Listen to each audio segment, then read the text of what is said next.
आज से कुछ ही साल पहले की मैं बात कर रहा हूँ। हमारे देश में बहुत सारी कुरीतियाँ रही हैं, इसको एक्सेप्ट करे कोई या ना करे। अभी भी कई जगहों पर चलता है। लोग की थिंकिंग है, ठीक है? एम्ब्रियो की लोग फीटस की जो लोग क्या कराते हैं, टेस्ट कराते हैं कि लड़का है कि लड़की है। तो ये सारी बेवकूफ़ी भरी बातें हैं। रीज़न क्या है, क्यों करते हैं लोग? उनको पता नहीं क्यों ऐसा फ़ील होता है कि लड़का रहेगा तो मेरे लिए बेनिफिशियल रहेगा, वो मुझे मानेगा, वो मुझे वो करेगा। जबकि ऐसे कुछ देखिए जेंडर या फिर कास्ट या फिर किसी भी चीज़ के हिसाब से कोई ये नहीं कह सकता है कि किसी का बिहेवियर कैसा होगा, ठीक है? बिहेवियर जो होता है वो व्यक्ति का खुद के हिसाब से होता है। जैसे अब किसी को मान लिया जाए लड़का है तो बुरा ही होगा ऐसा नहीं है, लड़की है बुरी ही होगी ऐसा नहीं है। कोई ब्राह्मण है तो वो अपना जो है गलत ही करेगा किसी एससी एसटी के साथ में, तो ऐसा जरूरी नहीं है।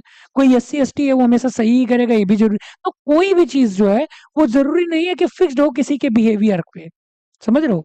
मतलब वो डिपेंड करता है कि वो इंडिविजुअल कैसा थिंकिंग रखता है, ठीक? तो ये सारी चीजें अगर कोई व्यक्ति स्टीरियोटाइप बना के चलता है तो वो बिल्कुल गलत है। अब आज के टाइम में अगर जो हम लोग बात करें तो मेल और फीमेल गैमेट जो है, इसके हिसाब से हमें पता है कि मेल जो होता है उसमें 23rd पेयर यानी सेक्स डिटरमिनेटिंग क्रोमोसोम जो होता है वो एक्स वाई होता है, फीमेल में एक्स एक्स होता है। तो ऐसे में लड़की होगी कि लड़का होगा ये डिपेंड करता है पिता के ऊपर। तो उसके माता को दोष क्यों दिया जाता था आज से पहले?